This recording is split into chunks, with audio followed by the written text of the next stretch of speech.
On 12 News at 4, we are all about bringing you solutions and empowering you to better your lives. Every day, we bring some of the Valley's most experienced professionals to discuss trending topics on health, ways to save money and improve your financial life, the law, relationships. We even have an expert on pets. And it's not just us asking the questions, we give you, the viewer, the opportunity to weigh in and ask questions too. Now, we're putting all these segments together in one place for you. This is Ask the Expert.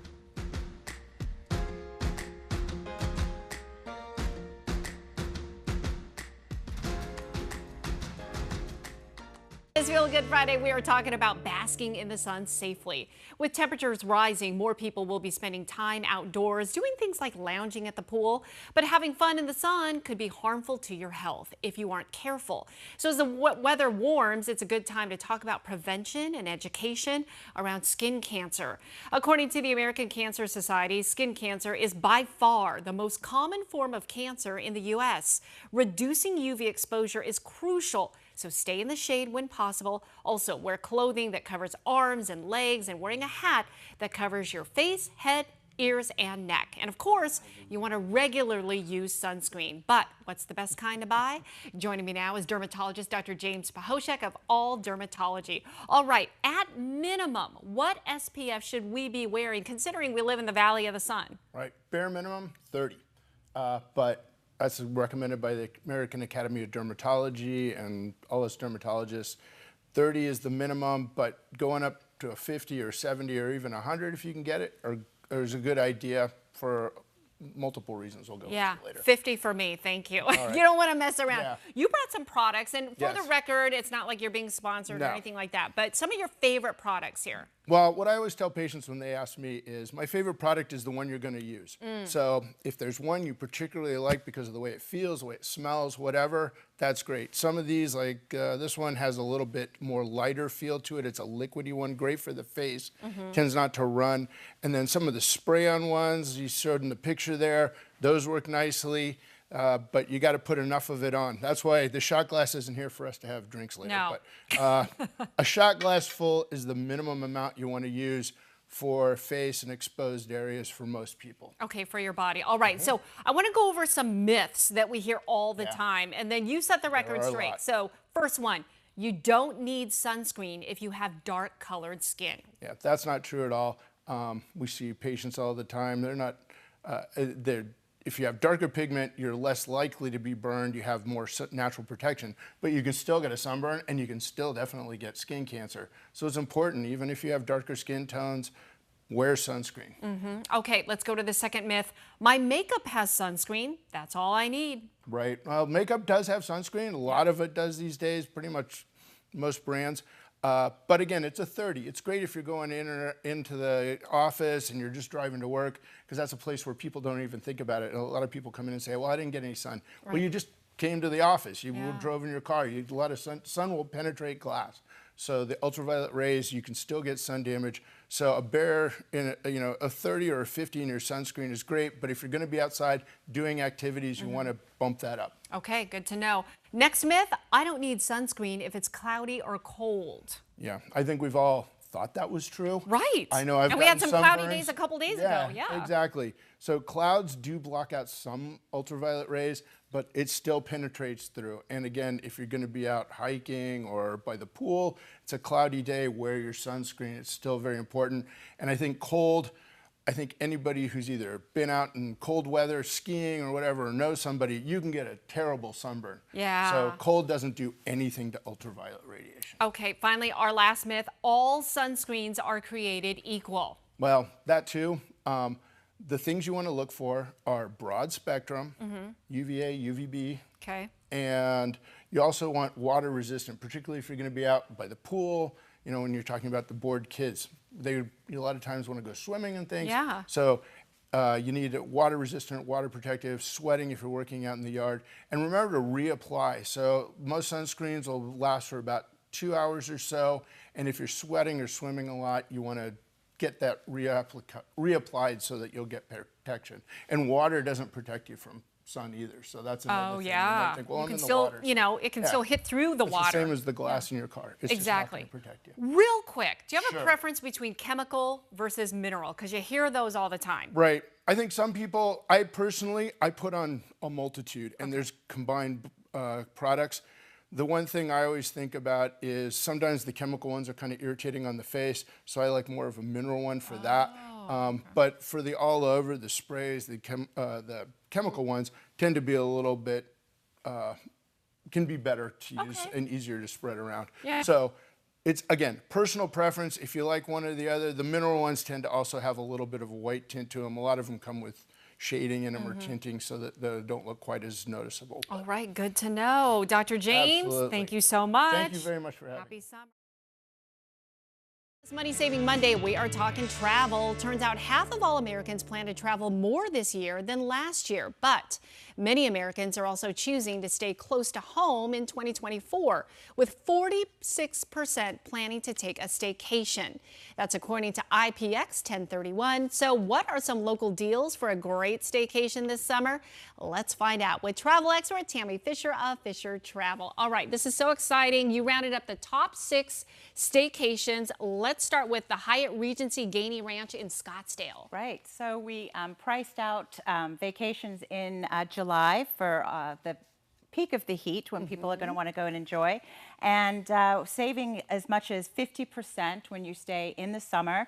So something like $565 a night during the high season. We are looking at $266 a night during the summer. Ooh. Brand new, newly renovated, and they do a lot of really fun stuff for the kids with their pools and slides and all that kind of good stuff. Oh, fun. Okay, next up, the Arizona Grand Resort and Spa. I love their slide, by the way. Just They saying. have the best. They have the best water Yeah. park. It has a 7-acre Oasis water park, and it is $647 for a 3-night stay versus over $1,500. Yeah, you're saving yourself some money on that. Yeah, no kidding. Okay, Fairmont Scottsdale Princess. That's, again, one of my favorites there, Another too. beautiful property, and they have bringing the beach to Arizona because they've got that sand pool. So another Sunset great, Beach. Sunset Yes, Beach, another yes. great deal. So $950 for 3 nights versus over $2,700 in the high season. Okay, we like that. Wigwam Resort in the West Valley. Newly renovated as well, and pets are allowed, and they have some great rates. Arizona rates that include $50 daily resort credits, and they're running at, where is my number? $630 for a 3-night stay versus over wow. $1,500 again. Yeah, so Yeah, that's a good deal. it is a good deal. Okay, Yeah. we're gonna go down south to the Yes. Omni Tucson National Resorts. Right. So they have deals where kids get to eat free age 10 and under. Ooh. Which is wonderful. $570 for 3 nights versus $1,000 during the high season. You can enjoy golf for a discounted price after 2 o'clock for $50 a round. So get your golf clubs out. It's a fun thing to do for no sure. kidding. Oh, I like that. And then we're gonna go up north to Flagstaff, We are. the Little America Hotel. We are. So the fun part about going up to Flagstaff, there's much cooler weather. So where you might not get super discounted rates, you're going to have a lot of fun in the Arizona Snow Bowl. And for $20, you can go up and enjoy all the downhill slides, go up into the gondola, and it's a great launching point for if you want to go out to the Grand Canyon and enjoy our beautiful nature and yeah. everything we have out there. So I was gonna say that's what, like about a 2-hour you can trek take a from train ride. Flagstaff? You Yeah. can take a train ride. It's an hour or a couple of hours by car. Yeah. Okay, good stuff. It's Tammy, fun. thank you You so are very very much. welcome. Happy staycation, everyone. On this Wellness Wednesday and with May being Mental Health Awareness Month, we're going to try and boost your mood and talk about serotonin. You know, you hear about it often and you see it in products just about everywhere, but what exactly is serotonin? What does it do? And how can you increase your serotonin naturally? Let's ask the expert. Joining me now is National Medical Director Dr. Natasha Bouillon of One Medical. All right, so explain what exactly is serotonin and why is it so important? happens? So serotonin is a neurotransmitter and it plays a key role in certain body functions. Now, when we're low in serotonin, it's for a couple of different reasons. Either our body isn't making enough or we're not using it effectively. So when people are low in serotonin, one of the main things they notice is a low mood because it's a mood stabilizer. So people might be depressed, they might have anxiety, even they might be a little bit irritable, or they might just burst out crying and have those frequent crying episodes. They might feel more angry. So serotonin plays a really key role in stabilizing our mood.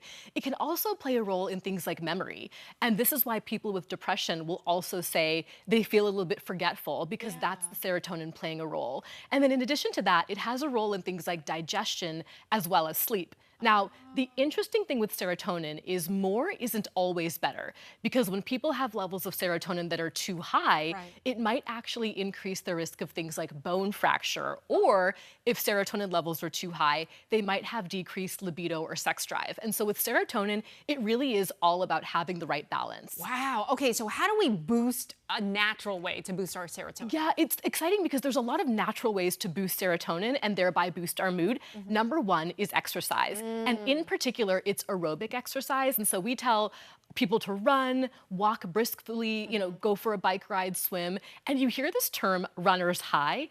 That's actually true. It's because when people run, they increase their production of serotonin, they release endorphins, and they feel happier. The other thing people can do is exposure to sunlight or just bright light. So when we're exposed to sunlight, even for just 10 minutes or other bright lights, it signals our eyes to send a receptor to our brain to increase more serotonin, so that can also help our mood. The other thing people can do naturally is actually taking supplements. Now, I know there's a lot of supplements out there on the market. The one that I recommend for people is something that has 5-HTP in it, because that can actually produce more serotonin in our body, and it can help people boost their mood, get better sleep. And then there's a whole bunch of other things people can try with mixed evidence. So we know that when people listen to music, get massages, do acupuncture, even things like counseling, there's been evidence that those small things, like a massage, can end up boosting your serotonin level. So there's a lot of things that people can do to help their mood, their memory, their sleep in a natural way. Okay, one big way too is food. Yes, yeah. So the interesting thing about food is eating foods that are high in tryptophans. Now, tryptophan is I think of turkey. Yes, that's exactly it. So tryptophan is an essential amino acid. When we've got tryptophan in our body, that ends up being converted to serotonin. So it's proteins, it's things like milk, cheese, salmon, eggs.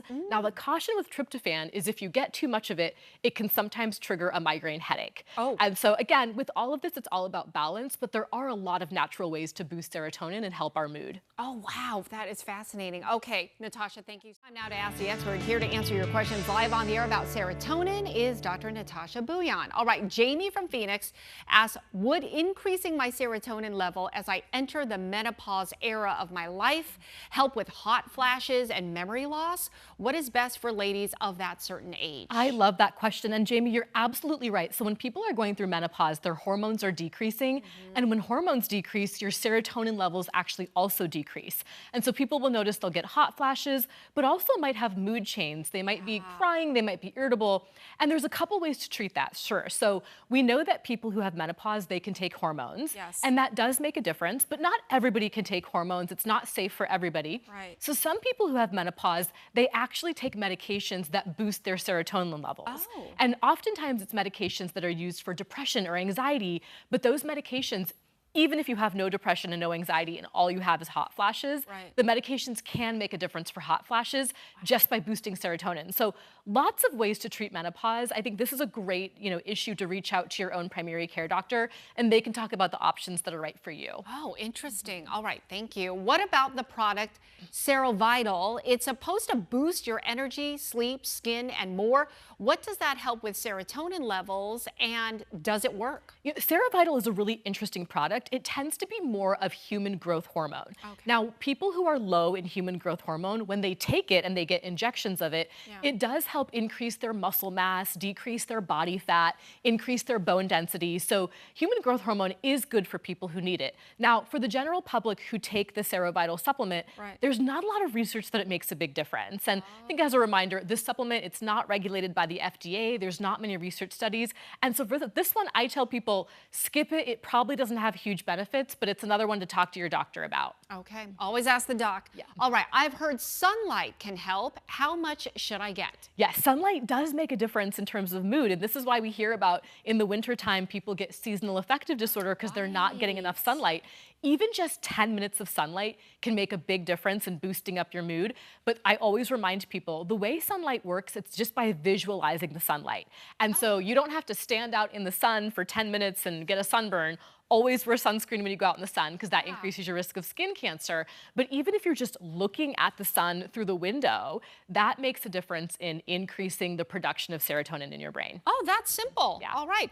Cheryl says, Cheryl from Phoenix asks, is there a blood test to measure serotonin levels? You know, there are blood tests to measure serotonin levels. It's a little bit complicated to get this test, and a lot of times, because the test is expensive, when we think someone has low serotonin levels, we don't just automatically order a blood test. Okay. Oftentimes, we treat them and we do things to increase serotonin levels, and if it works, that's all we need to do. So we can sometimes just skip the expensive blood test if we don't need it. Yeah, I was gonna say, because that can add up. Yeah. All right. How do you know if you are low on serotonin? Yeah, so sometimes it's really by the symptoms that you have. So if you're going to your doctor and you're like, I can't quite put my finger on it, my mood is off, my sleep is off, my memory is off, things just feel off, that might be because you're low in serotonin. And your doctor can kind of go through and make sure something else isn't going on. They can rule out other conditions. And if they say, hey, we think this is a serotonin issue, they can kind of pursue the right treatment options for you. Okay, great info. I feel like I learned so much. Natasha, thank you so very much. Well, now for another legal deep dive. Just this week, the Gilbert Town Council unanimously voted to approve 2 new ordinances aimed at keeping kids safe in light of the teen violence in the East Valley. The first ordinance bans the possession of brass knuckles by anyone under the age of 18. The second ordinance targets unruly gatherings, making the property owner or host responsible for rowdy parties. They could get a civil violation and fined at least $500. Kurt, I want to focus on that second ordinance about holding the homeowner responsible for all those unruly parties. You know, this obviously seems like a no-brainer, right? But why is it such a big deal? Well, I think it's a big deal, number one, because the homeowner doesn't have to be there. What if they're gone and their child, their 17-year-old's having a big rager? Right. So that's a little bit different. And two, the second offense, and this is a criminal offense, it's a criminal misdemeanor. And criminal misdemeanors have to be proven beyond a reasonable doubt, just like any other crime. And it's a little odd the way the statute's written or the ordinance is written, allowing an officer to decide if the law was violated or not. Yeah. Unprecedented. Yeah, that seems really interesting. And I'm glad you hit on that because that's the point. It is up to the officer's discretion if the ordinance was violated, and the officer actually has to explain their reasoning. So clearly it's subjective. Clearly it's not as cut and dry as you would think it is. Well, that's right. And the criminal law has to specify what conduct is wrong. And when it's up to the officer's discretion, you don't know what conduct is wrong. So I understand the intent of the Gilbert County or City Council, Right. But it might have been drafted a little bit better. If an officer gets to decide if a crime was committed, not whether to arrest somebody for a crime, but if the crime was committed and what the elements are, that's not how it works in America. I mean, it's vague. Yeah, and it could be difficult to prove too, and especially, you know, realistically, you roll up to a party. First of all, it's going to be crazy and rowdy, and then on top of that, you know, in the case of Preston Lord, there were over 100 people at that party. I mean, it could be chaotic, it could be wild. You just don't know what you're rolling up into. Right, and it's always dangerous for the officer, and something like that, I think we'd all agree, is something that should be stopped. And that's what the town council's trying to do for sure. Yeah. They just have to be careful when they move this into a criminal offense for somebody potentially, it's not even there, a parent, a homeowner. Right. And the elements of the crime are decided by the officer on the scene on a Wednesday. Yeah. Is it the same on a Wednesday as it is on a Friday? Yeah. Maybe not. Yeah. All right. Kurt, thank you so much. Now we we want to get into our second topic regarding domestic violence. Two horrific cases unfolding just days apart in Surprise. Now, this is body cam video right here from the first, which began when a man broke into his ex's family's home holding her and their 7-month-old baby hostage. After the woman escaped, the father, Todd Marchetti, barricaded himself inside the home near Cotton Lane and Cactus Road. Police say he then shot the baby and set the house on fire before dying by suicide. Miraculously, baby Jackson survived. Now, in the second case, also happening in Surprise, a father killed his 2 children and himself in a murder-suicide.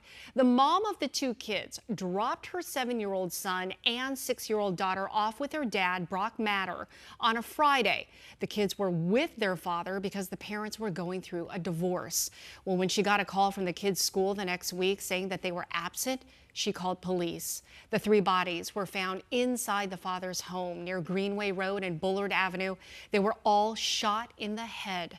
Investigators say Matter was being treated for mental health issues and that officers have had contact with him before. Kurt, this is such a devastating, tragic story. Both of them, you know, I want to take a step back and just in general address domestic violence cases, because these are some of the most difficult, heart-wrenching cases. And many times, you know, we hear people getting what's called an order of protection, right? You hear that a lot. What does this do, and really, is it enough?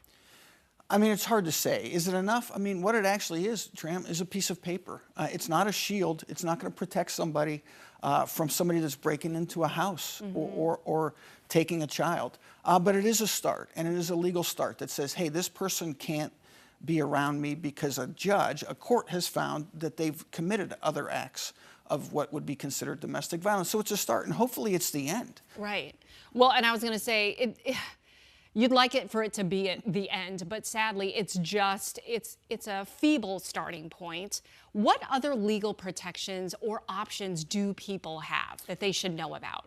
Well, there's a lot of options. Legally, you know, the law, I think we said earlier, is reactive. It usually operates after something happens, so it's tough to prevent things. But there are a lot of services out there, and a person that's going through this, what they need is friends, and they need help. Yeah. They need people to help support them, get them to these services, to these different organizations that can help people move out, help them get their own bank account, help them file lawsuits, help them find lawyers for family law or custody issues. So the law's involved, but it's not the answer. Right. It's some of these other things that help the most. Yeah, that huge support from family and friends, and even strangers from organizations. All right, Kurt, thank you. If you or someone you know needs support out there, there is help. You can call the National Domestic Violence Hotline anytime. It's 1-800-799-SAFE. You can also chat with someone online at thehotline.org, or you can text the word START to 88788. Good afternoon, and thanks so much for joining us for 12 News at 4. I'm Tram Mai. The defense has rested in the triple murder trial of Chad Daybell. Daybell is accused of killing his wife, Lori Vallow's 2 kids, Ty Lee Ryan and JJ Vallow, who used to live right here in the Valley. He's also accused of killing his first wife, Tammy Daybell. 12 News journalist Erica Stapleton has been following this case from the very beginning. She joins us now with what we can expect next. Erica? Yeah, Tram, the defense's last witness, a forensic anthropologist, finished his testimony this morning. He's one of 11 witnesses called by Chad Daybell's defense attorney, John Pryor. Pryor started presenting his case on Monday, first calling 2 of Chad Daybell's adult children who appeared to support their father. He's also called some of his own experts, including a DNA expert and a cell phone record expert who reviewed case materials. Someone we won't get to hear from is Chad Daybell himself, who confirmed he would not be taking the stand to testify in his own trial. I flagged some key moments like Chad Daybell's son talking about the night his mom died at the family home, his daughter talking about their dad's reaction to her mother's death, despite having an affair with Lori Vallow, and testimony from that DNA expert. Take a listen. Did you hear anything or any indication that there was any kind of sound or struggle? I heard nothing. I'd never seen him more upset than in that moment. Would you be able to assess whether that was genuine grief or not? It appeared to be genuine grief. Is there any doubt in your mind? No doubt at all. You understand that at the time he was involved in an affair with another woman, correct? Correct.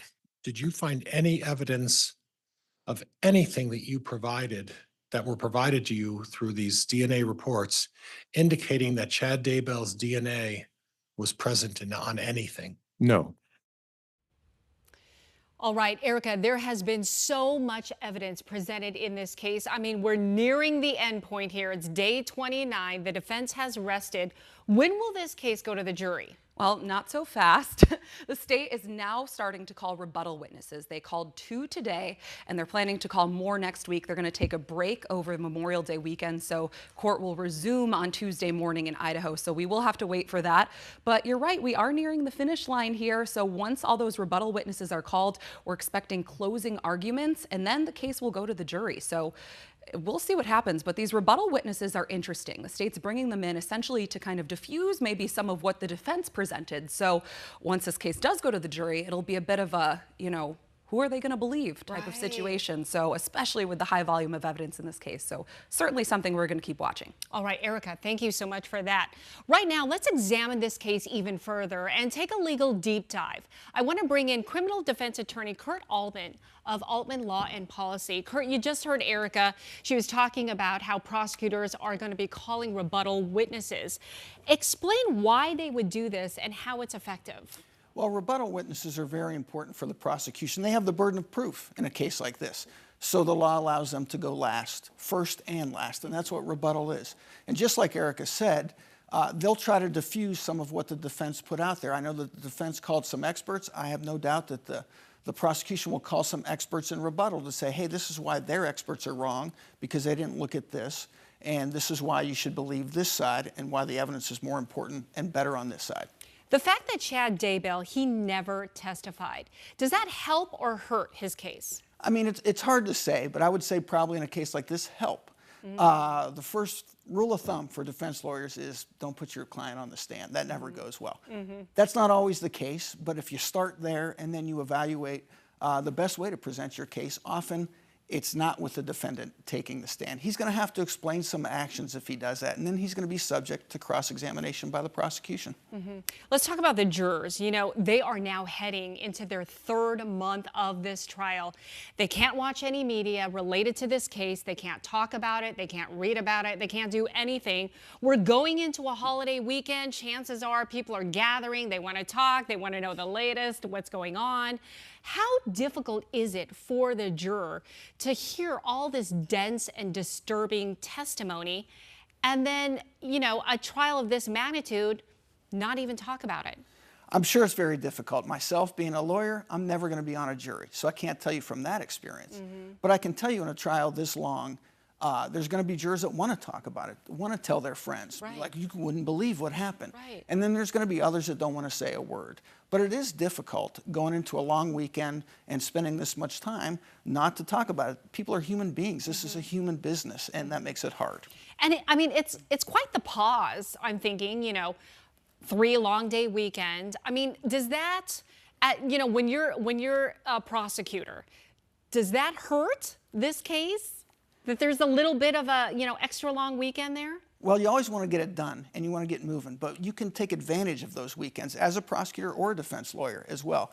You want to set up your case, if you can, in a way that last thing they hear before that long weekend, if it's a Thursday or a Friday, is something very powerful, something very good for your case, maybe your best witness, maybe your best rebuttal witness. And if that's the last thing a jury hears, they have 3 days to ponder on that. We talk about primacy and recency. The last thing they heard, if it's good for you, could be a good weekend. Wow, so hit it hard that last day before going into the weekend. All right, good stuff. An Arizona midwife is under investigation after a mother and her infant died when a home birth went tragically wrong. The State Department of Health determined the midwife, Sarah Kankowitz, who was in charge of overseeing that home birth, did not monitor the mother, Jordan Terry, and her baby's vitals as required, and she failed to follow her emergency plan when things went wrong back in December. Turns out there were several more disturbing cases involving Kankowitz births in the past. One baby was stillborn. Another baby survived after having to be resuscitated in a hospital. And another mom didn't get the proper vital checks that were required, which resulted in a citation for Kankowitz. The state issued a notice of intent to revoke her license back in March, but she has been allowed to continue practicing in the meantime. Yesterday, she had an informal settlement conference with the state, which was closed to the public. Let's take a legal deep dive into this case. Joining me once again is criminal defense attorney Kurt Altman of Altman Law and Policy. Kurt, I mean, you have to think, how on earth was Kankowitz still allowed to practice despite the complaints, despite the state investigation and the citations? I mean, it's wild. Couldn't the state be held liable? I mean, to answer your last question, Tram, it's possible they could be. Certainly, she has a right to due process with her license. So I'm sure the state wants to do that, wants to go through the appropriate procedures.